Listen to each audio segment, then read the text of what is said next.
Olá, ouvintes! Começando mais um episódio do Tá de Clinicagem, podcast de clínica médica feito para internos, residentes, qualquer profissional que queira discutir os temas de clínica médica. Meu nome é Joane Alves. O meu nome é Pedro Magno. E meu nome é Cauê Malpig. Meu primeiro episódio com Joane Alves, hein? Que coisa boa! Olha só. Eu estou lisonjeado aqui. E é a segunda vez que a Joane rouba a entrada de mim, sabia? Opa! Ela já Fez falta a voz do Pedro aqui. Ela já tinha roubado no episódio de hipertensão secundária, o caso clínico, né, Jo? Foi. E a última vez que eu gravei com o Cauê foi o episódio que é o meu favorito dessa temporada, que é o jogo da imitação. Ótimo episódio, viu? Amo esse episódio. É a cara de vocês. Mas, Pedro, eu já falei, né? Eu tô acostumada com a sua voz. Já era uma voz que me acompanhava no caminho lá pro trabalho. Então, acho que os ouvintes também vão já sentir e pedir pra você fazer as entradas. Muitos ouvintes esperam a voz do Pedro, né? Isso é verdade. Que isso, pessoal. Mas eu vou dar uma forçada, vou ter que caçar um caso clínico aí e apresentar pra vocês, pra voltar a falar. Opa! Show! A gente vai fazer um caso clínico laboratorial hoje, né, Jô? Isso, bem laboratorial, como a gente gravou aquele de acidose metabólica, lembra? Exato, que é o primeiro episódio da Jô, né? Exato. Isso mesmo. Então agora a gente vai falar de hiponatremia, certo? Isso. A única coisa que a gente sabe é isso, né? Isso, a gente não sabe mais nada do caso, tá? Assim como vocês vão ver aí no título do episódio, a gente só sabe que é um caso de hiponatremia. E a gente Que a vai Jô investigar preparou pra junto. gente, né? Isso. Mas acho que antes da gente entrar, a gente precisa fazer um aviso, né, Joane? Sim, pessoal, está rolando ainda as vendas do nosso curso, tá? O primeiro curso TDC, o curso de pronto atendimento. Tá bem legal as aulas, tem 9 módulos. E nesses módulos todos têm material suplementar, são bem práticas, aulas curtas, voltadas para o dia a dia, para o que você precisar aprender e praticar no seu pronto-socorro, tá bom? O curso está sensacional, pessoal. A gente gostou muito de todo o processo, de todos os vídeos, do material suplementar. A gente está muito orgulhoso desse projeto. O pessoal tá comprando, tá dando um feedback bem legal pra gente. Então, aproveita porque o tempo de encerramento da venda é até quarta-feira que vem. É isso aí, gente. Então, até o dia 28 de abril que vocês podem comprar, tá? Não pode perder, porque sem dúvida vocês vão saber a abordagem certinha com a gente de cada uma dessas queixas, tá? Então, corre lá para comprar. Acho que vale a pena falar aqui no episódio, Cauê, a principal dúvida que o pessoal pergunta pra gente, que é quanto tempo eu tenho disponível para assistir as aulas depois da compra. 1 ano, tá, pessoal? Então você vai ter 12 meses para você assistir quantas vezes você quiser a aula. O material suplementar já tá lá disponível. E o material suplementar foi feito com carinho, não foi, Pedro? Jô, a gente precisa falar isso agora, porque esse material suplementar ele foi feito pelo Rodrigo Wilbert do TDC. Sim, tá? gente. Porque o Cauê, que tá aqui do nosso lado, ele fez o site. Ele fez o material suplementar. Então, assim, é um cara multifacetado. Eu já tô sabendo que ele tá construindo a sua própria capela, tá? Então, é o Rodrigo Wilbert mesmo do TDC. Pelo amor de Deus. Eu tô aqui de prova. Tá ótimo. Mas, pessoal...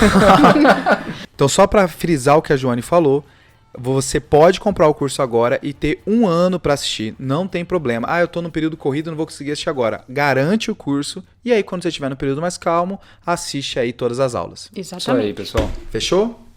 Vamos pro caso clínico? Vamos.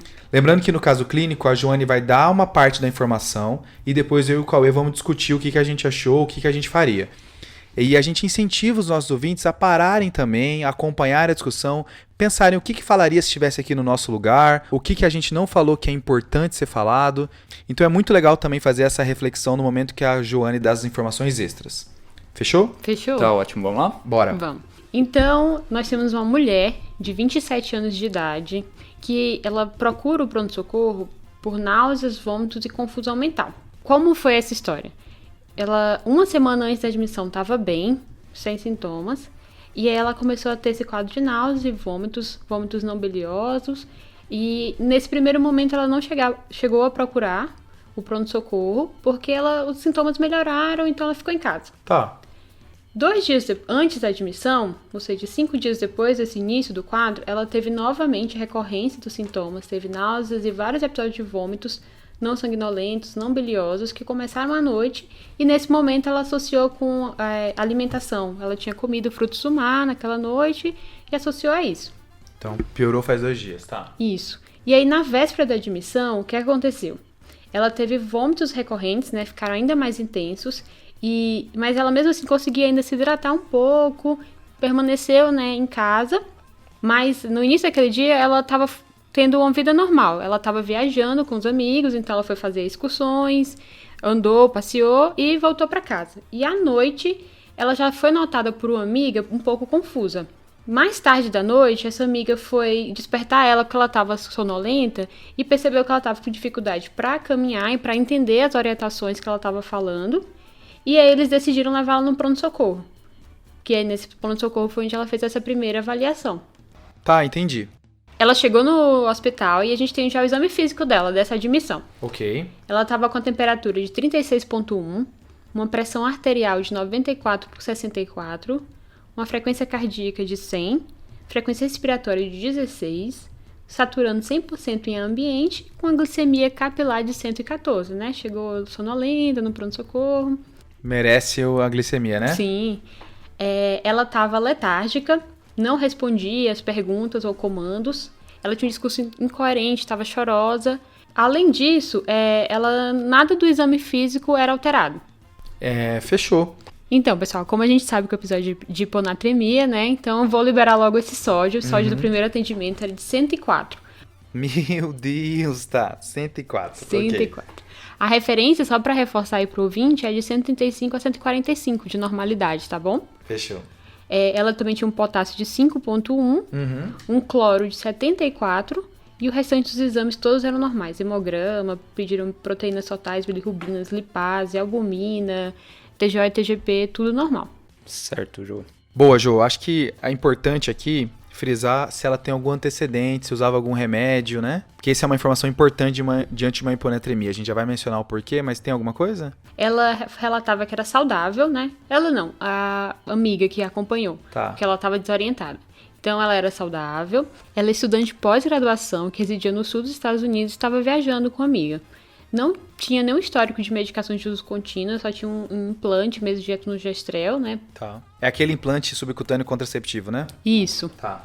Bebia ocasionalmente, não fumava, não usava nenhum tipo de droga ilícita ou medicação. De histórico familiar, a mãe dela tinha câncer de mama, estava tratando e não tinha mais nenhum histórico importante na família, doença autoimune ou qualquer coisa do tipo. Beleza, Jô. Então, acho que para começar, é um caso que já tem bastante informação, né? A gente já chegou até os exames laboratoriais aqui, então vale a pena a gente dar uma resumida para o ouvinte e esmiuçar algumas coisas que é importante por ser um caso mais longo, né? Então, a gente tem na nossa frente uma paciente de 27 anos, né? Uma mulher, certo, que chega pra gente com uma alteração de nível de consciência agudamente, né? Isso pra gente já é um problema que a gente tem que saber investigar quando a gente está num cenário de pronto atendimento, pronto-socorro, né? Mas já aconteceu tanta coisa para frente dessa paciente que a gente já consegue até mudar aqui nossa representação do problema, né, Pedrão?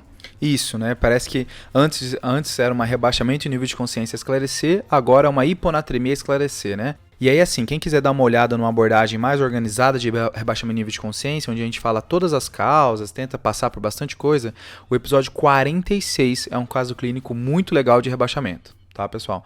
Então, acho que é um caso bem legal para ter abordagem todo. Lá a gente fala que uma das causas de rebaixamento de nível de consciência é metabólico e que é bom você pedir os eletrólitos, incluindo o sódio. E aí chegamos aqui nesse sódio de 104, bizarramente baixo, né? Muito baixo, né? Como a Jo já falou, o nível normal do sódio é de 135 a 145.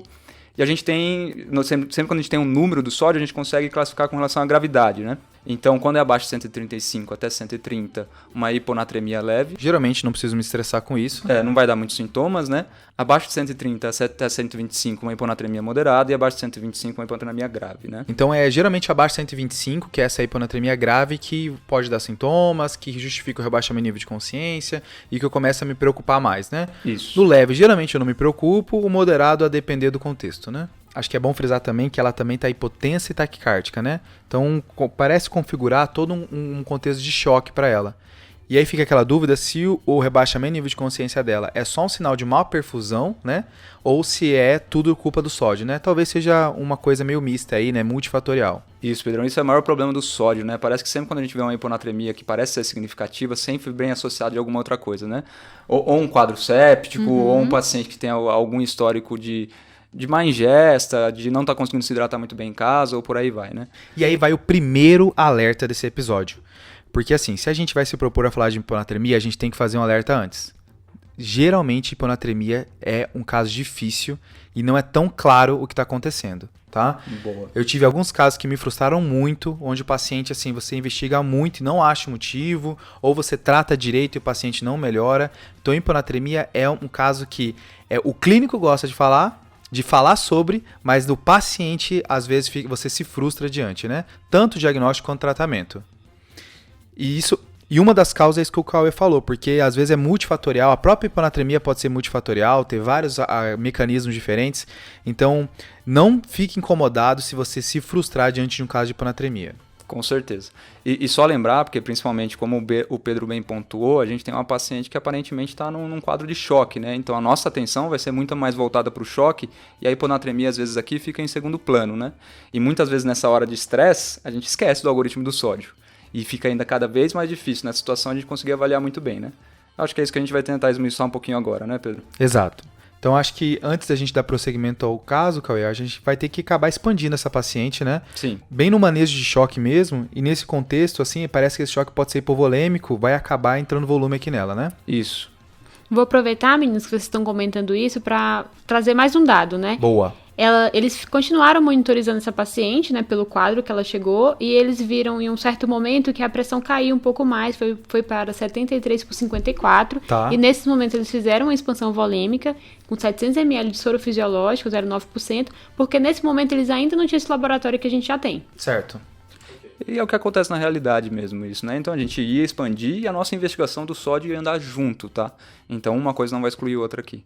Não vamos, o sódio veio baixo, vamos parar de expandir para ver o que é, né? Isso, exato. Boa. E aí, como a gente já consegue ir avaliando em conjunto, junto com as nossas medidas, eu acho que a primeira etapa que a gente tem que saber do sódio, da hiponatremia, é se essa hiponatremia é hipotônica, isotônica ou hipertônica. Aqui, pela história que a Jo passou, a gente já consegue ter algumas nuances com relação a essa primeira etapa, né, Pedrão? Isso, Cauê, porque só a hiponatremia hipotônica que é de fato culpada pelo sódio, que é o que a gente pode falar que é a hiponatremia de verdade. O resto, a isotônica e a hipertônica, o sódio está baixo por outros motivos. Isso. Eu não preciso me estressar com esse sódio.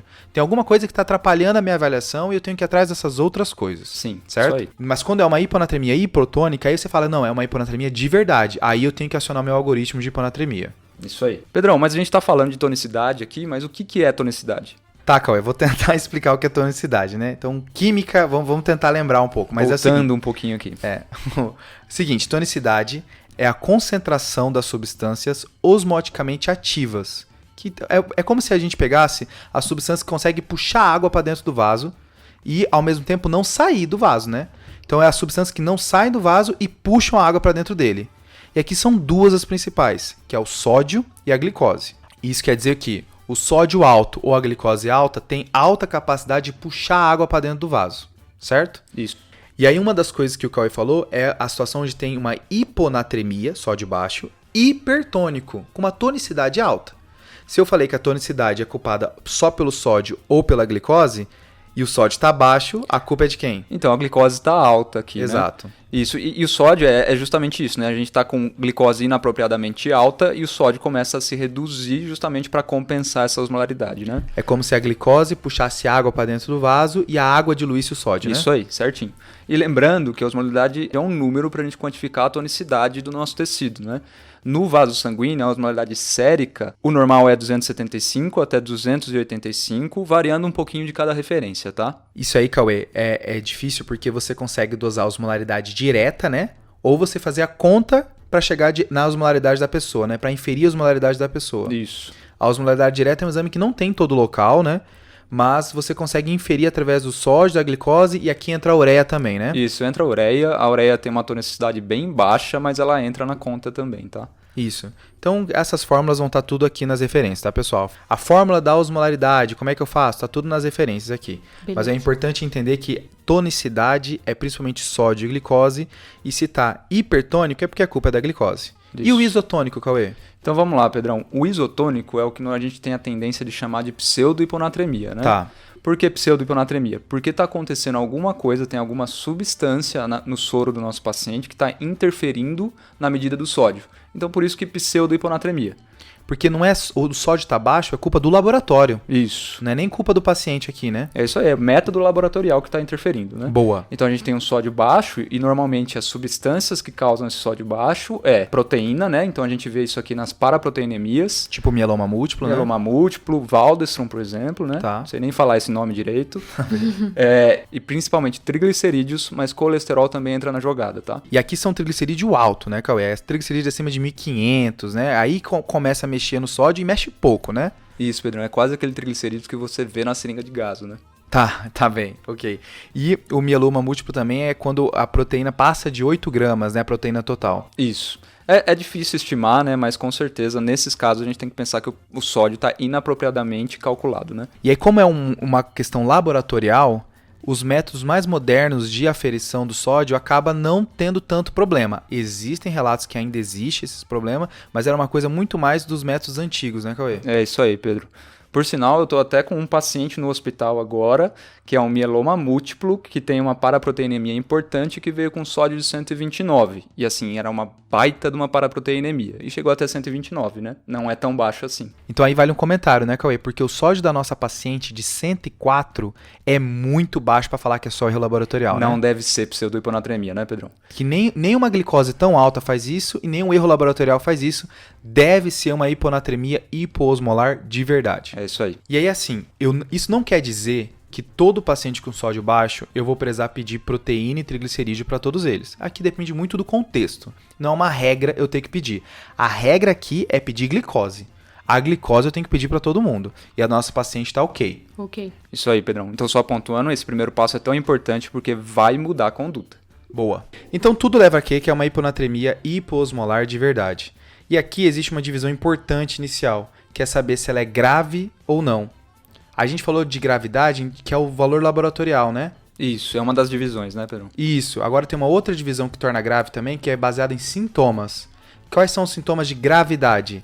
É coma, convulsão, alteração do nível de consciência, sonolência grave aqui, comprometimento cardiorrespiratório e vômitos incoercíveis. Então, nesse caso, a paciente ela tá com um estresse cardiorrespiratório aí, né? Tem esse choque e tá com alteração do nível de consciência. Ela é uma sintomática grave, né? Isso, Pedrão. Então, aqui é importante pra gente isso, porque antes de eu saber a causa do sódio, eu já tenho que tratar. E essa paciente é uma paciente com hiponatremia grave, com sintomas graves, e a gente vai fazer salina 3% em bolos, tá? Então, assim, a paciente estava rebaixada, pediu os exames, o sódio veio baixo. Então, antes de eu saber o motivo do sódio, eu já vou ter que tratar ela. E aqui é com sódio 3%, né? Isso. E aqui a gente pode fazer 100 ml de salina 3%, né? Ok. E a gente pode fazer em até 3 vezes. Mas a gente tem que ter a ciência que a gente tem um teto de correção do sódio nas primeiras horas, né? Qual que é esse teto, qual é? Então, o teto pra gente é em etapas. Tá. Nas primeiras 6 horas, a gente vai corrigir de 4 a 6 MECs. É legal isso porque com 5 MECs já é o suficiente para o paciente já apresentar alguma melhora dos sintomas. Boa, Pedrão. Então tem que lembrar que se seu paciente corrigiu 4, 5 e não melhorou, pensa no diagnóstico diferencial para ele, porque possivelmente essa alteração de consciência não é só justificada pelo sódio. Será que não é uma coisa dentro da cabeça que rebaixou e também fez o sódio? Isso, boa, Pedrão. Tá? Então esse é legal. Aumentou 5, já é para estar mostrando uma melhora. E como já mostra melhora com 5, eu não preciso normalizar esse sódio ou jogar lá no teto rápido. 5 já me é suficiente nessas primeiras 6 horas, né? Isso. 4 a 6. Só para dar em números, tem um estudo que mostrou que quando você corrige pelo menos 4 do sódio do seu paciente, 97% dos pacientes melhoraram os sintomas quando era só o sódio. Tá? Top. Muito Então, bom, né? Não melhorou, procure outros motivos. Show.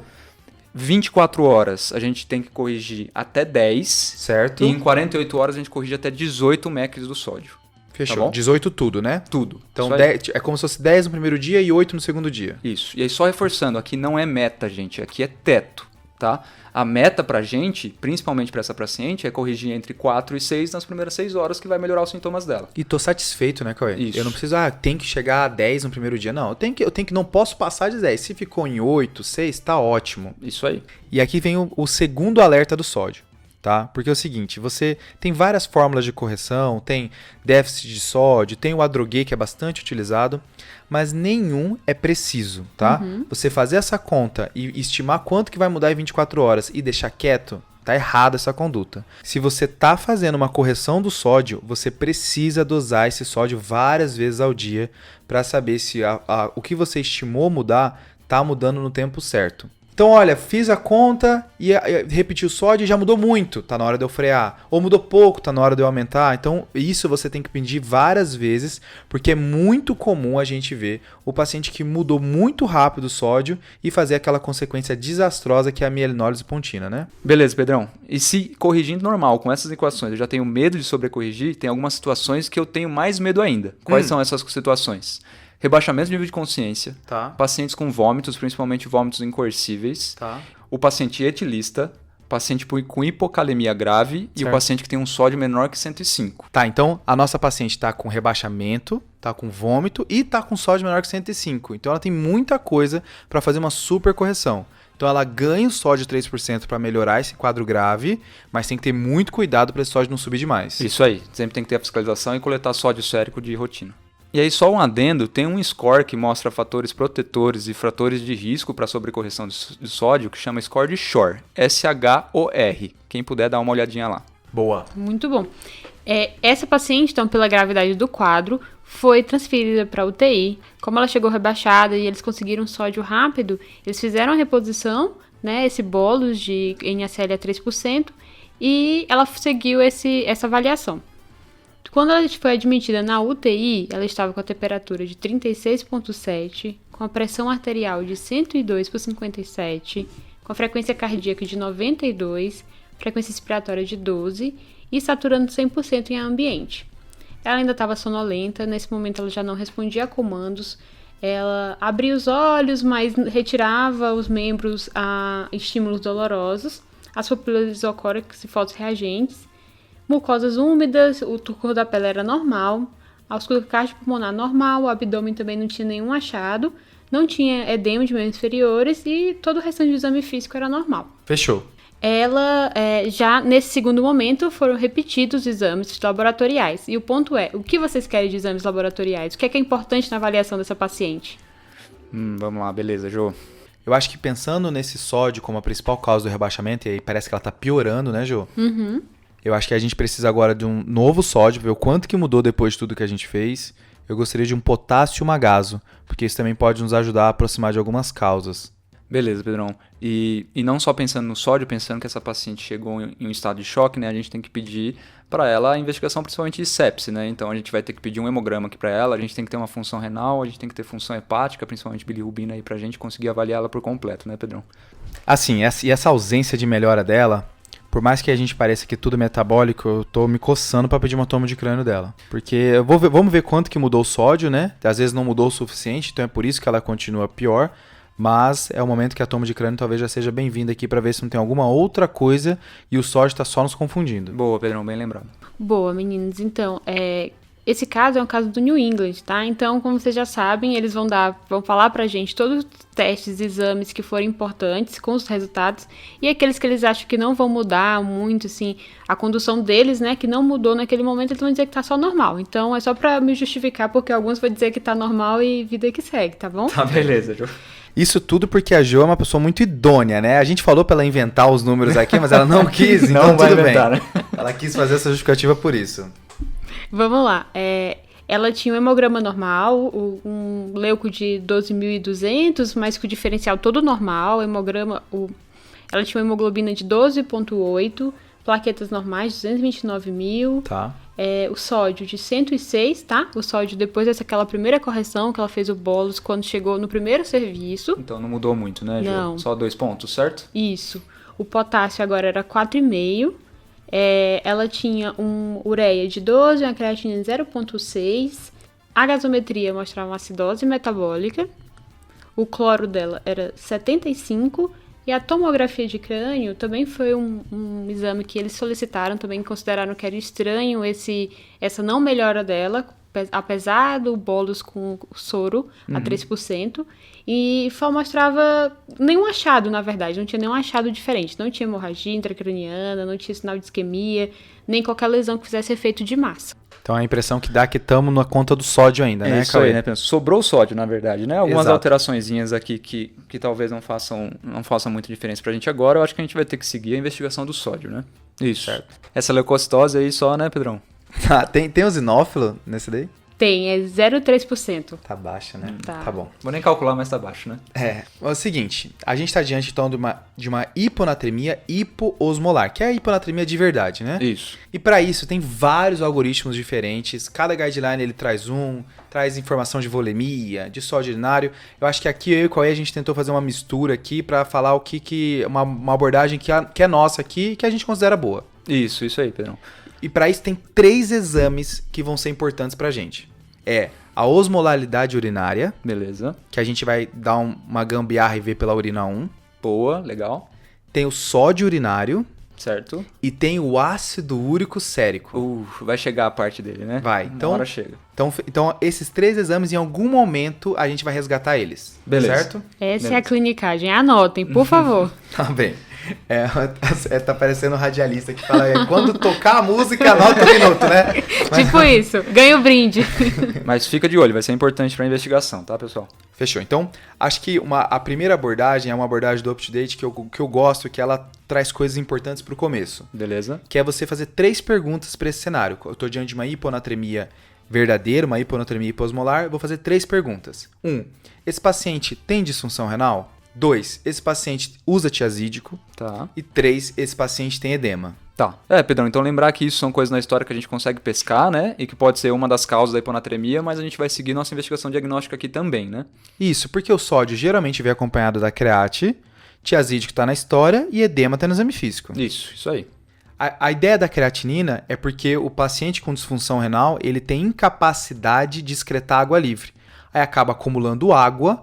E uma coisa que a gente não falou ainda, Cauê, e que toda aula de hiponatremia é falado, é que o distúrbio do sódio, na real, é um distúrbio de água. Isso, Pedrão. Isso aí. Então, como o paciente com disfunção renal não consegue jogar a água livre para fora, acaba acumulando água dentro do corpo, fazendo o sódio abaixar. Isso aí. Eu acho que a partir de agora a gente tem que ter isso bem firme na cabeça. A hiponatremia é ou porque está entrando muita água no nosso paciente, ou porque ele não está conseguindo excretar pelo rim, certo, Pedrão? Exatamente. Eu acho que é isso que importa pra gente. Isso. Quem tá ouvindo o episódio tá sentindo o ar ficando denso aqui agora, né? O pessoal que tem medo de nefro já tá percebendo assim, tô entrando num terreno perigoso, mas vem com a gente que vai dar certo, tá? Beleza. Então, o tiazídico é uma causa muito importante também. É bem comum a gente encontrar no pronto-socorro hiponatremia por tiazídico. Então, é uma causa que tem que ser trazida antes. E aí, a última coisa, que é o edema, a ideia é porque as causas de edema, que a gente vai colocar aqui principalmente insuficiência cardíaca e cirrose, quando está no final da sua doença, quando está na sua doença bem avançada, ele pode fazer o sódio ficar baixo. Isso. Tá? E que aqui normalmente a gente avaria realmente as alterações compatíveis com essas duas doenças, né? Então por isso do edema. Isso, então não é uma insuficiência cardíacazinha, não é um cirróticozinho. É o paciente com uma insuficiência cardíaca grave e um cirrótico grave. O sódio nessas duas doenças estão em score prognóstico. Então o MELD tem um MELD de sódio, scores prognósticos de insuficiência cardíaca também tem sódio. Então a ideia é que são doenças bem avançadas aqui. Então a gente está substituindo aquele termo que o pessoal utiliza de hipervolemia por edema, porque não é só hipervolemia, é a doença avançada. Isso. Boa. Em relação ao tiazídico, é importante frisar, só que é mais comum em mulheres idosas. Tá. Não que mulher jovem não pode ter, pode acontecer quando há uso indiscriminado do tiazídico. Por exemplo, vou para uma festa, ter um aniversário, um evento importante, quero emagrecer, quero caber no vestido, começa a tomar a medicação uma semana antes, 2, e aí isso pode causar hiponatremia. E o sódio vai todo embora, né? Não, Johnny, isso não existe. Eu duvido que alguém use diurético para tentar emagrecer. Eu duvido. Tá. Mas nas mulheres idosas, que é o mais comum, no geral, a apresentação é com 1 a 2 semanas depois do início da medicação. Ok, no começo então, né? Exato. Então é bom saber bem e perguntar bastante em relação a medicações de uso contínuo, né? Legal. Fechou. Legal, João. Então vamos lá. Voltando para nossa paciente, ela não tem disfunção renal. Creat estava 0,6, né? Boa. Ela não usa hidroclorotiazida, né? Ela tinha um histórico antes sem nenhuma alteração. Então esse é um dos motivos de eu ter perguntado medicação lá atrás. Tiazídico entra aqui. Vai ter Isso. mais medicação que a gente vai falar ainda. E ela não tem edema, né, Ju? Não, eles foram bem cuidadosos nessa avaliação e eles escreveram no exame físico que eles não encontraram edema nessa paciente. Boa. Certo. Beleza. Então, passando essas 3 perguntas, o próximo passo é a gente ver a osmolaridade urinária aqui, Pedrão. Que é o primeiro exame de 3 que a gente falou lá atrás, né? Isso. Então, por que é importante a gente ver a osmolaridade urinária? Porque aqui a gente vai diferenciar do nosso paciente que está secretando ADH e do paciente que não está secretando ADH. Então, o paralelo aqui é que a osmolaridade urinária ela reflete a ação do ADH. Isso. Certo. Isso aí, Pedrão. E o que é ADH, né? A gente precisa entender um pouco isso. Tá, seguinte, a ADH, que é a mesma da vasopressina, né? É um hormônio que a sua função é trazer a água de volta pro corpo. Quando a água tá indo embora pela urina, o ADH traz a água de volta pro corpo. Então, por exemplo, se o ADH tá alto, ele vai puxar mais água do rim, essa água vai se acumular no corpo e vai diluir o sódio, Beleza. fazendo uma hiponatremia. Certo. Aqui a gente tem uma hiponatremia dependente do ADH, Tá. que é o mais comum, Sim, tá? tranquilo. E aí existe casos em que a hiponatremia é independente do ADH, o ADH tá baixo, ele não tá estimulado. Uhum. Então quer dizer que a culpa não é do rim que está puxando água demais. Aqui a culpa é que o paciente está bebendo água demais. Aqui o exemplo clássico é o paciente que bebe água demais. Que aí a culpa não é do rim que está puxando a água, é o paciente que está bebendo água. Isso. Se tá bebendo muita água, tá suprimindo a secreção do ADH, né? Porque o ADH Isso fala assim, aí. ó, eu não preciso agir. Certo. Eu não preciso puxar mais água do rim. O paciente já está bebendo o suficiente. E aí o ADH vai ficar baixo. Beleza. Essas são as causas de ADH independente, que é o menos comum. Boa. Beleza. Então, pra gente falar em termos de número, assim, a gente tem que colocar cortes aqui, né? Então, quando a gente tem uma osmolaridade urinária menor do que 100, a gente tá falando do ADH independente. Ou seja, é aquele paciente que tá bebendo muita água e o ADH dele tá suprimido. Então, osmolaridade urinária baixa é ADH baixo. Isso. E aqui a gente tem algumas causas, né? Que são as causas realmente menos comuns. Então a gente tem a primeira é a polidipsia primária, certo? Que antes era chamada de polidipsia psicogênica, né? Que era muito secundária e associada a doenças psiquiátricas, tá? Então aqui é o paciente que bebe muita água, né? Isso. Já vi paciente beber muita água nesse cenário e a pessoa achar que é psiquiátrico, mas na real era um efeito adverso de Buscopan, que ele tem uma ação antimuscarínica que seca a boca, né? Nossa. Boa. Eu nunca vi, na verdade, mas é um caso que a gente tem que lembrar, né? A gente tem a potomania, né? Principalmente dos pacientes etilistas que tomam muita cerveja durante o dia, Tá. ou às vezes até muito destilado, né? E aqui a gente também tem uma dieta que eu nunca vi, mas que é uma dieta que chama de chá e torrada. Já viram já?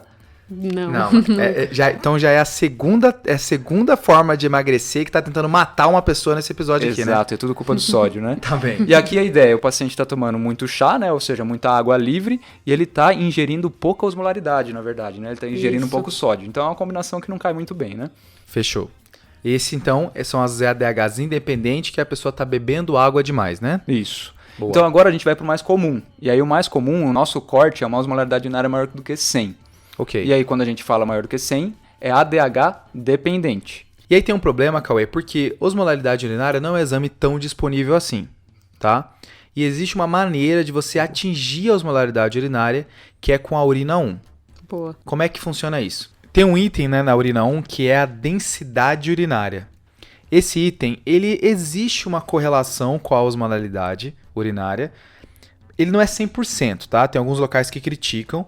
Mas como é que funciona? Você pega esse número da densidade urinária. Geralmente o valor normal da densidade é de 1010, é 1030, né? Isso. E como é que funciona essa correlação? É você pegar os últimos 2 dígitos da osmolaridade urinária e multiplicar por 35. Beleza. Então vamos pegar um valor que a gente vê bastante, 1010. Tá? A gente vai pegar os 10, que é os dois últimos dígitos, e multiplicar por 35, que vai dar 350. Então isso, uma densidade específica de 1010, vai dar uma osmolaridade urinária mais ou menos 350. Beleza. Tá? Boa. Isso é uma estimativa, não é perfeita, principalmente em cenários que eu não tenho como dosar a osmolaridade urinária, porque tem algumas coisas que atrapalham. Tá. Tem algumas coisas que fazem densidade, mas não fazem osmolaridade. Por exemplo, contraste faz isso, glicose faz isso. Beleza. Então, se o paciente tiver alta taxa disso na urina, a densidade vai estar alta, mas a osmolaridade não. Boa. Mas o contrário não acontece. Se você vê um paciente com uma densidade específica menor do que 1003, é porque a osmolaridade urinária está muito baixa. Deve estar menor que 100 sim. Tá, Isso. então ele te ajuda, né? Ele sugere já de cara que você vai esperar que esse paciente tenha uma osmolaridade menor do que 100. Isso, e que entra nos quadros que o Cauê falou de polidipsia primária, potomania e tudo mais. Beleza, Pedrão. E é isso mesmo, né? Uma densidade urinária menor que 1010 é muito mais associada a uma urina diluída. E aí você já pode, se o seu paciente estiver sondado, você já pode dar uma olhada na urina dele. Se for uma urina muito diluída, uma urina transparente, e o seu paciente tem uma hiponatremia, já joga para esse lado da polidipsia. Top. Beleza? E Jô, tem a densidade urinária, só pra gente fazer um cálculo aqui? Temos a densidade, foi 1020.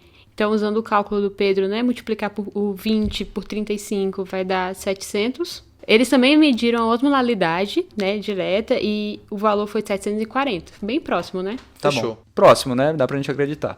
Então agora, com isso aqui, a gente já sabe que é ADH dependente. A gente tem uma osmolaridade urinária maior do que 100. Ok, que é o comum, né? Isso. E aí o próximo passo, nosso terceiro passo, é a gente ver o sódio urinário. Isso, que é o segundo exame que a gente cantou que ia ser importante pra gente, né? A gente falou da osmolaridade urinária, agora a gente tá falando do sódio urinário. Isso, beleza. Então por que a gente pede o sódio urinário depois da osmolaridade urinária? Aqui é importante pra gente porque a gente já sabe que está secretando ADH. E agora importa pra gente saber se esse ADH está sendo secretado adequadamente ou se esse ADH está sendo secretado inadequadamente. Então, se é uma resposta certa do corpo Isso. ou se é uma resposta errada do corpo. Isso aí, Pedrão. Tá. E aí aqui a gente vai usar o corte de sódio urinário de 30. Se o sódio urinário estiver baixo, ou seja, menor do que 30, quer dizer que a gente está ativando um outro sistema associado à secreção de ADH, né? Então a gente está ativando o sistema renina-angiotensina-aldosterona. Se a gente ativa esse sistema, a gente inibe a natriurese, ou seja, a gente retém mais sódio e a nossa urina fica pobre em sódio. Por isso que aqui é importante pra gente. Então você está me dizendo, Cauê, que quando o sistema renina-angiotensina-aldosterona está alto, ele vai puxar o sódio para o corpo e aí o sódio urinário vai ficar baixo. Isso, menor do que 30, né? Tá, então e quando que eu ativo o sistema renina-angiotensina-aldosterona? Então, quando que isso acontece? Quando a gente tem uma baixa perfusão renal. Tá. Certo? Então, eu tenho uma baixa perfusão renal no paciente claramente hipovolêmico desidratado, hipovolêmico que está com uma diarreia importante, hipovolêmico que tem vômitos importantes. Certo. Ou naquele paciente que tem perda para o terceiro espaço. Ou seja, o paciente com insuficiência cardíaca já avançada ou o paciente com cirrose avançada.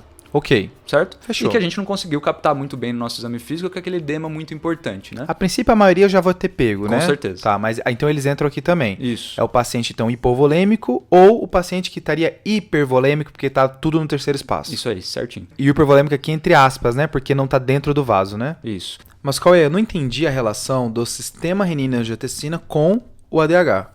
Então, Pedrão, aqui um dos mecanismos que a gente secreta ADH é pelos baroreceptores, que sente quando o paciente está em hipovolemia. Certo. Que é a mesma hipovolemia que está causando baixa de perfusão renal. Então aqui a hipovolemia faz a ativação dos dois sistemas. Libera ADH pelos baroreceptores e pela baixa perfusão renal ativa o sistema renina-angiotensina-aldosterona. Lembrando que aqui você está falando tanto da hipovolemia verdadeira quanto daquela hipovolemia que é do paciente que está com tudo no terceiro espaço, né? Isso aí. Tá. Então quando a gente vai para o outro lado, Cauê, é o paciente com sódio urinário alto, é um paciente que não está com o sistema renina-angiotensina-aldosterona ativado. É isso aí, Pedrão. Então aqui é incompatível, né? O nosso paciente ele não está ativando o sistema renina-angiotensina-aldosterona. Porque o sódio urinário dele está alto. Isso, mas ele está secretando ADH, né? E é isso que está causando a hiponatremia nesses casos. Só que lembrar que aqui o corte é um sódio urinário acima de 30. Então você está me dizendo assim, o paciente ele está euvolêmico, porque senão o Isso. sistema renina-angiotensina-aldosterona está sendo ativado, então ele está euvolêmico. Isso. Só que mesmo assim o ADH está sendo inapropriadamente liberado, é isso? Isso aí, Pedrão. Então por isso que aqui o mais comum pra gente é a secreção inapropriada do hormônio antidiurético. A famosa SIAD, né? Isso aí. Entendi. Então para a gente entender, SIAD é um paciente que não está ativando o sistema renina-angiotensina-aldosterona, porque Isso. o sódio urinário dele está alto, Isso. mas está liberando ADH porque a osmolaridade urinária dele está alta também. Isso aí, tá maior do que 100. Exato. Então, SIAD é uma doença que tem várias causas, né, para ter essa secreção inapropriada, né? Tem até náusea, dor pode entrar. Mas assim, tem um mnemônico bem ruim, como a maioria dos mnemônicos, né? Que para falar O Pedro as não causas. gosta de mnemônico, né, João? Mas ele tem vários guardados aí, Eu né? tenho certeza que ele ama e esconde essa paixão. É porque mnemônico é uma boa maneira de você ser introduzido ao assunto. Primeira vez que você tiver contato com o assunto, mnemônico é bom. Só que depois que você vê várias vezes, ele começa a ver vários errinhos, várias coisas que não bate. Mas vamos lá. O mnemônico do SIAD aqui pro pessoal decorar as principais causas é a gente escrever o SIAD com C ao invés de S, tá? Tá. Aí o C vai ser de cirurgia e câncer, aqui Tá. principalmente o de pequenas células, o câncer pulmonar de pequenas células. Ótimo. O I de intracraniano, então várias causas intracranianas, infecção, sangramento, tumor, pode fazer isso. Beleza? A de alvéolo, então algumas causas pulmonares, inclusive o próprio câncer que a gente mencionou, legionela é famoso por isso. Beleza. E o D de drogas, Tá. tá? Vários medicamentos pode fazer isso. E quais drogas, Pedrão? Cauê, tem várias aqui. O que eu marco, assim, que foi o dia que eu falei que essa droga não faz hiponatremia e depois eu descobri que faz, é os inibidores da recaptação da serotonina, tá? Eu vi um caso de SIAD por fluoxetina no internato e foi lá que eu descobri que fluoxetina fazia a SIAD. Legal. E é por isso desse D de drogas que eu perguntei lá atrás pra Joane se tinha algum medicamento a mais pro paciente, pra já começar a pensar em CIAD, né? Ótimo. Então aqui a gente pergunta hidroclorotiazida, mas então a gente também pergunta aí das medicações que podem causar CIAD, né, Pedrão? Show. Beleza, Pedrão. E vale mencionar aqui também os antipsicóticos, né? Principalmente o Aldol, que pode causar CIAD também. Tá. E a carbamazepina, né? Que a gente usa bastante e vê bastante, né? Anticonvulsivante sempre brilhando nas Sempre listas, entram né? na jogada, né? De efeitos Sim. adversos. Fechou. Mas, Cauê, uma dúvida que eu fiquei é a seguinte. Você ficou usando muito sódio urinário aqui pra dividir. E meio que pelo sódio urinário você falava se o paciente estava com hipovolêmico, euvolêmico. Sim. Não é melhor usar só a volemia do paciente, não? Uma coisa tão simples. Então, Pedrão, acho que quem tá ouvindo a gente até vai pensar que a gente pulou algumas etapas aí, associadas principalmente à volemia, né? Qual que é o problema da volemia, na verdade? A volemia é muito difícil da gente avaliar no paciente que não tem uma hipervolemia muito importante ou que está claramente desidratado, né? Ou seja, aquele paciente com hipotensão postural. É como se nos extremos é fácil fazer diagnóstico, mas Isso. a maioria dos pacientes parece estar nesse meio que é difícil fechar, né? E nessas horas, infelizmente, não dá pra gente acreditar na nossa capacidade de detectar adequadamente a volemia do nosso paciente, tá? E por que eu digo isso? Porque aqui a gente tem 2 estudos interessantes. O primeiro, eles pegaram pacientes com hiponatremia e colocaram na frente de 47 médicos nefrologistas experientes Tá. para eles dizerem qual que era o estado volêmico do paciente. E aqui só 47% desses médicos acertaram a volemia do paciente, tá? Tá bem. E aí o outro estudo, e aí esse mais interessante até, eles colocaram frente a frente médicos experientes Tá. e médicos não experientes. E aí eles deram ferramentas para esses 2 tipos de médico. Para os experientes, o exame físico. Para os não experientes, eles deram a osmolaridade urinária e o sódio urinário. Certo. E aí com essas ferramentas, eles viram que com os médicos não experientes, eles acertaram o diagnóstico em 86% das vezes. E os médicos experientes acertaram o diagnóstico em 48% das vezes. Nossa senhora. Então eu acho que a gente está mais correto em seguir o sódio urinário, né? Isso já é uma tendência dos últimos guidelines, né? Isso. Você desvalorizar o exame físico nesse sentido, né? De quando não tá no extremo, porque é difícil você confiar no exame físico nessa situação. E você então tentar se apoiar mais nos exames laboratoriais, né? Isso, certinho, Pedrão. Fechou. Então é bem mais fácil de confiar no sódio urinário, né? Isso aí. Mas nem tudo é mil maravilhas, né, Pedrão? A gente tem 3 situações aqui que pode confundir a gente com relação ao sódio urinário. Certo. Uma é o uso de diurético, principalmente furosemida e hidroclorotiazida aqui. Afinal, eles são diuréticos que jogam sódio pra fora, né? Então vai aumentar o sódio urinário, né? Isso aqui, o sódio urinário vai estar mais alto, mas às vezes não vai te ajudar na avaliação diagnóstica. Certo. A outra é dieta hipossódica, que né? a gente vê bastante em pacientes que realmente têm componente de hipervolemia, né? Porque né, não tem nem sódio pra subir, né? Isso. E o paciente tem disfunção renal, né? Porque esse paciente tem uma taxa de filtração inadequada e ele também tem uma reabsorção de sódio inadequada. Ok, aí fica mais imprevisível, né? Isso. Boa. Então, tirando essas 3 situações, dá pra gente confiar um pouquinho melhor no sódio urinário, né? É melhor a gente seguir essa investigação que a gente falou aqui. Fechou. Acho que dá pra gente tentar fazer uma revisão agora aqui do nosso algoritmo, né? Vamos lá. Primeiro a gente confirmou que é uma hiponatremia de verdade, uma hiponatremia hipotônica, com tonicidade baixa. Isso. A gente afastou as causas hipertônicas, né? Isso. Então a nossa paciente tinha uma glicose normal. Ok. E as causas isotônicas, que são as pseudo-hiponatremias, né? Aqui a gente não precisa fazer uma investigação necessariamente, né? O paciente não parece ter nada para hipertrigliceridemia nem para hiperproteinemia, né? Isso, não teve nenhuma alteração de exame que induziu essa hipótese diagnóstica, né? Boa. Então, afastando isso, a gente fechou uma hiponatremia hipotônica, que é uma hiponatremia de verdade, a gente foi para as 3 perguntas, né? Disfunção renal, tiazídico e edema, e ela não tinha nenhum dos 3. Certinho, nada também. Aí o próximo passo é ver a osmolaridade urinária. Que aqui a gente quer saber se é ADH dependente ou ADH independente. E o dela era ADH dependente, né? Tinha uma osmolaridade urinária maior do que 100, de 700, se eu não me engano, né? Isso. Então ela tava, que é o comum, né? Isso. Então com esse valor a gente afastou as causas ADH independentes, né? Que tinha polidipsia primária, potomania. Isso. Aí a gente ficou na ADH dependente. Isso aí. E aqui agora a gente foi pro sódio urinário. Isso, porque a gente tem que saber se essa secreção de ADH é apropriada ou inapropriada. Se é junto com o sistema renina-angiotensina ou não. Isso aí. Então aqui a gente vai prezar do sódio urinário dela. Certo? Porque se for baixo, vai se falar a favor de uma baixa perfusão renal. Isso, baixo menor do que 30, né? Isso. Porque aí a secreção do ADH está sendo adequada com o sistema renina-angiotensina-aldosterona. Fechou. E aqui as causas? Aqui hipovolemia, principalmente em caso de desidratação, né? E hipervolemia, principalmente em caso de perda para o terceiro espaço. Então, insuficiência cardíaca e cirrose. Boa. Acho que aqui nessa revisão vale a ressalva que vômitos podem fazer sódio urinário alto, né? Também, É né? a exceção aqui, né? Que desidrata, mas o sódio urinário vem alto. Isso, e aí pode confundir a gente, né? Boa. Mas se o sódio urinário da nossa paciente for maior do que 30, mostra que o rim está sendo bem perfundido, né? Isso, não está ativando o sistema renina-angiotensina-aldosterona, mas ainda assim está sendo secretado EDH. E aí as causas mais importantes aqui, Pedrão? A gente já mencionou CIAD, né? Que tem um mnemônico ruim. Isso. Mas é importante ressaltar que tem outras duas, né? Isso, menos comuns, né? Hipotireoidismo tá aqui também, tá? Beleza. Pode fazer. Só que aqui é um hipotireoidismo bem violento, tá? Só pra gente ter uma ideia, tem um guideline europeu de hiponatremia que ele fala que para cada 10 pontos que aumenta do TSH, Sim. o sódio diminui em 0,14. Então tem que ter um TSH de 4.800. Isso, é um valor muito alto, é um contexto já de coma mixedematoso, Sim. então é um caso bem extremo, né? Um hipotireoidismo tranquilinho, né? Às vezes vai estar na sua cara também, né? Outras alterações associadas assim, associado ao hipotireoidismo, então. Boa. E a última causa aqui é a insuficiência adrenal, né, Pedrão? Isso, então insuficiência adrenal também entra aqui, só que tem um truque, né? Que é o primária versus secundária. A primária é a insuficiência adrenal que tem destruição da glândula adrenal. Tá. E a secundária é quando o sistema nervoso central não libera a CTH para a Sim. glândula. Sim. Fechou? Fechou. Beleza. Então a primária, que é a destruição da glândula, também vai destruir a produção de aldosterona. Certo. Então é como se o paciente estivesse usando espironolactona, né? Já que não tem aldosterona, é como se estivesse intoxicado de espironolactona. Beleza. Então o paciente ele fica hipotenso, porque é um diurético, Uhum. vai tender a sódio, o sódio vai cair e o potássio vai subir.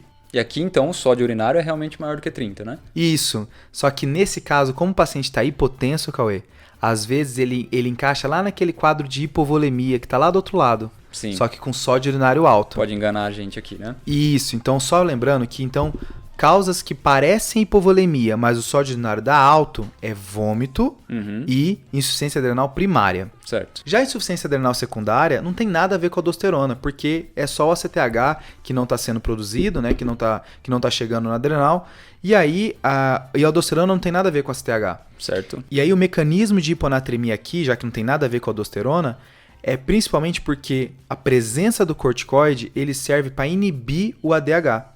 E como o paciente com insuficiência adrenal secundária não tem esse corticoide para inibir, o ADH também vai estar inapropriadamente elevado. Como se fosse CIAD. Tá? Certo. Só que aqui o paciente vai estar euvolêmico. Novamente, não tem nada a ver com a aldosterona. Então ele entra na caixinha do euvolêmico aqui do lado da CIAD. Então, na insuficiência adrenal secundária, o sódio urinário vai estar como? Como não tem nada a ver com o sistema renina-angiotensina-aldosterona, o sódio urinário vai estar alto. Beleza. Tá? Porque o sistema renina-angiotensina não vai estar estimulado. Certo. Beleza. Fechou? Tá, então a gente tá agora nesse quadro, né? Nessas dúvidas diagnósticas. Isso. Isso. Então, lembrando que a nossa paciente ela tem um potássio mais alto na entrada, chegou hipotensa, a adrenal tá vindo forte aí, brigando pela disputa E parece que foi 2 episódios de sintomatologia.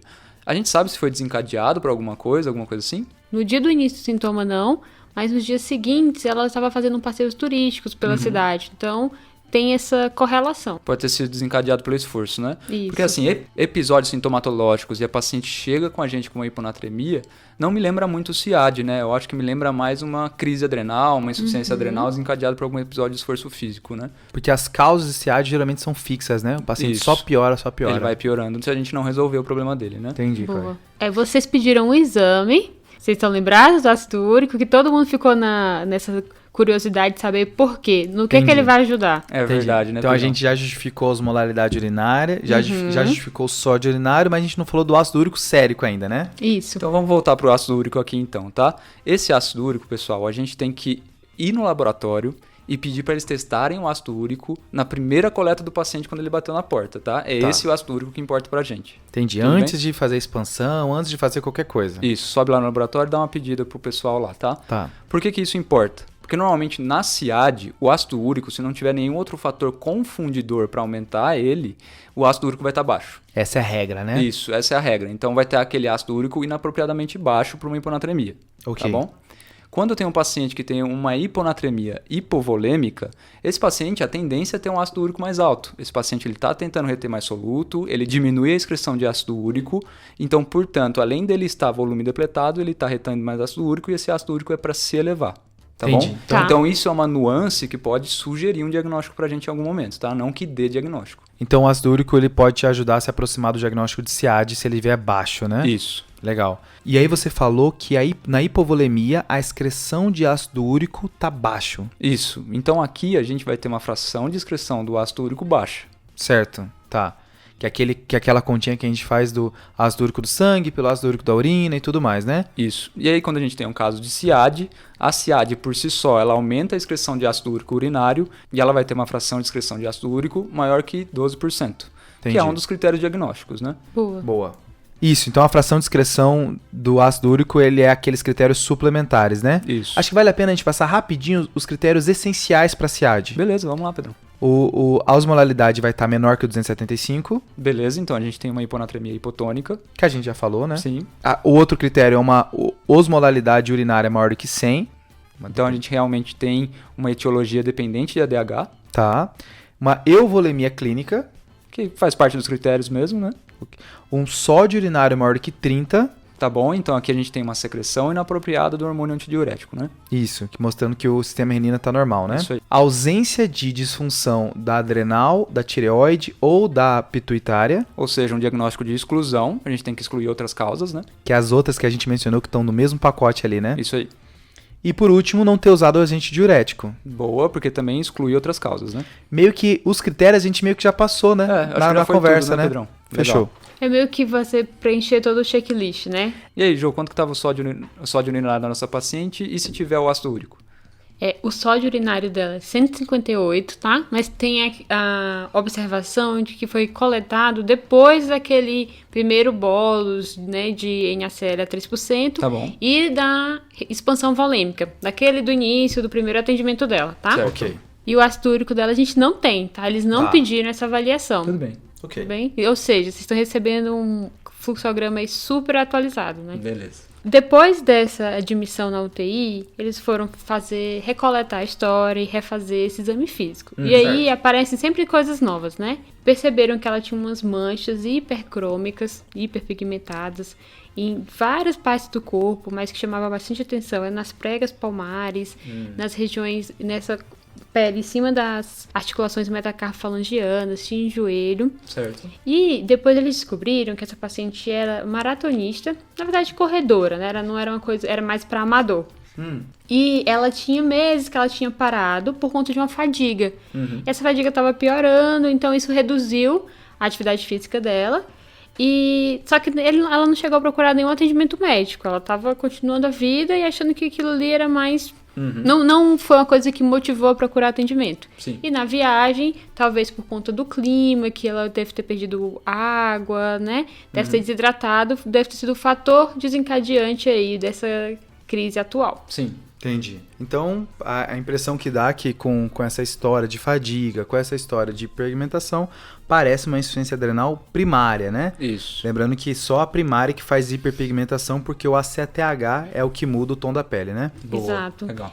Ela também coletou o TSH, tá? Porque eles ficaram nessa mesma dúvida, o TSH dela era normal, 2,27. E o cortisol?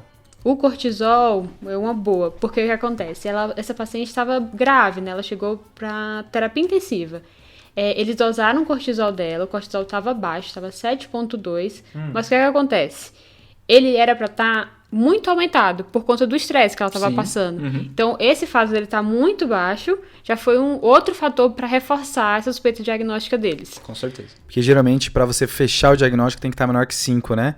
Só que o dela 7 tá muito baixo para a situação que ela se encontrava. Isso. Legal esse raciocínio, né? Legal. Aí, então, essa paciente foi conduzida mesmo como insuficiência adrenal primária.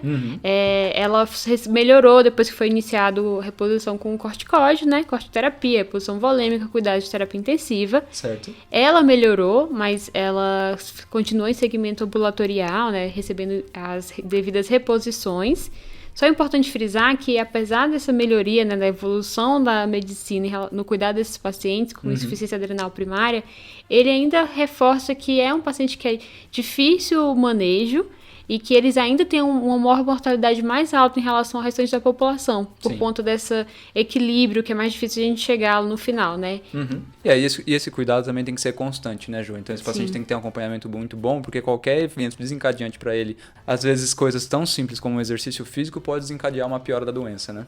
Isso, eles até comentam, assim, aquela coisa, né? New England vai mostrar o segmento a longo prazo, que ela teve uma descompensação quando ela viajou de férias, passou 6 meses fora, e aí o clima era diferente, era mais quente, e isso foi o motivo para ela descompensar. Legal. Interessante, né? Caso legal, hein, Jô? Deu pra gente discutir. Eu claramente, assim, eu tava torcendo pra ser uma adrenal. Até comentei antes de gravar. Mas eu tava assim, deve ser uma SIAD, né? Tem tanta coisa pra investigar. Será que é pulmão? Será que é crânio? Mas que bom que fugimos do óbvio. Foi bom porque a gente focou mais no sódio mesmo, né? Não tanto na SIAD. Exato. Top. E foi o passo a passo, né, de toda a nossa investigação. Então, sempre tem que ir até o final, né, Pedro? Exato. Sempre tem algumas nuances que a gente não vai conseguir falar, né? Mas eu acho que o principal, o arroz aqui da clínica médica com o sódio, eu acho que é esse, né? Eu acho que o resto talvez seja do nefrologista, né? Tem gente que vai falar sobre síndrome perdedora de sal, vai querer falar umas coisas assim, mas... Aí eu não sei se é o nefrologista que vai falar muito disso, né? Tá bom, mas aí a gente sabe que não vai contemplar tudo, mas é pra dar um panorama geral, né? Legal. Beleza. Vamos pro desafio? Vamos lá. O desafio da semana passada foi do episódio de cuidados paliativos e tinha dado um caso de uma paciente que estava usando opioide e já estava usando laxativo, mas continuava constipada. A gente perguntou se tinha algum remédio que ajudava a reverter essa constipação. Beleza. E o Felipe Magalhães, que é do Jaleco, é um cara que sempre contribui muito com a gente ali nos comentários, sempre faz comentários bem legais sobre os episódios. Ele citou a medicação que a gente estava pensando, que é a metilnaltrexona. Boa. Tá? E deu um a mais ainda, né, Pedrão? Isso, ele falou de um alvimopan, que também pode agir da mesma forma, né? Opa, Que Aprendendo aí com os nossos ouvintes aí, principalmente o Felipe. Obrigado, viu, Felipe? Beleza, Pedro, vamos pro desafio da semana? Bora, Jô. Seguinte, chega pra você uma paciente de 23 anos de idade que estava correndo uma maratona e aí ela é trazida para o hospital porque ela convulsionou. E aí pediu os exames de sangue e vê um sódio baixo. O que ela podia ter feito para evitar essa convulsão? Boa, hein? E vamos pro salve, pessoal, agora, depois do desafio? Então, o meu salve é para Carolina Sawyer. Ela é médica lá em Minas Gerais. Ela faz especialização em gestão de cuidado em saúde. E ela mandou mensagem pra gente pedindo um episódio sobre o tratamento precoce para Covid. Então, espero que ela tenha gostado do nosso episódio, que ela tenha aproveitado bastante. E então aqui fica o salve registrado para ela. Salve, Carol. E o próximo salve vai para Mariana Coutinho. Ela é nefrologista formada pela Unifesp. Então esse episódio vai basicamente dedicado a você. Se tiver alguma dica aí, avisa a gente, tá, Mariana? Um abraço para você. Obrigado. Abraço, Mariana. Salve. E o meu salve vai ser mais que especial, já com o episódio de nefro. Eu vou dar um salve para um nefrologista que eu adoro, que eu gosto demais. Uma inspiração de verdade para mim, chamado Daniel Ribeiro, tá? Opa. Daniel era R3 de nefro quando eu era R1 de clínica. Me ensinou muito, assim, eu acho que eu era um residente antes e um depois de ter convido com o Daniel. E ele para sempre vai ser uma grande inspiração para mim. Eu espero que eu não tenha falado nenhuma bobagem nesse episódio aí, já que com certeza ele vai ouvir. Qualquer coisa o Dani avisa a gente, né, Não Pedrão? tenho nem dúvida disso. Mas sem dúvida, é alguém que faz diferença naquele hospital, viu? Melhor residente que eu já vi na minha vida. Eu tô Opa. ansiosa pra conhecer Daniel. Daniel, por favor, quero ser sua amiga. Já mal te conheço, né? Já considero pacas. Demais, tô no fã-clube. Então, acabando o episódio, né? Lembrar do aviso final aqui, retomar a ideia de que o curso do TDC, o primeiro curso focado em pronto atendimento, já tá no ar. Quem se inscrever agora já vai ter acesso às aulas. A inscrição vai ser até o dia 28, mas você pode assistir a aula por 1 ano, né? Não, gente, 1 ano pra poder rever, tira dúvida, vai lá, anota, é bom demais, né? Dá Com pra certeza. ver, rever, mas corre lá, é até dia 28, hein, gente? Não perde. E se tiver algum problema no episódio, alguma coisa que a gente deixou de falar que é muito importante, ou até mesmo relacionado ao curso, converse com a gente tanto no e-mail, tadeclinicagem@gmail.com, quanto nas redes sociais. Acho que preferência pelas redes. Tanto no Instagram quanto no Twitter, @tadeclinicagem. Isso aí. Muito bom. Fechou? Fechou, gente. Falou, falou. Valeu.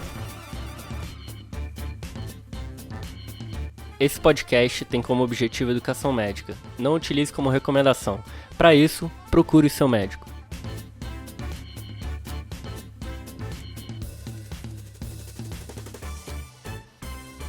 Fechou. Então, o paciente com hipertrigliceridemia aqui é acima de 1.500, né? Isso. Não é o triglicerídeo alto da tia que veio mostrar exame pra você no meio das férias, né? É triglicerídeo valendo. Ficou ruim isso aí? Ficou foda. Não tira isso. Ficou meio pesado, né? Ficou meio pesado. Da tia, aquela tia chata. É.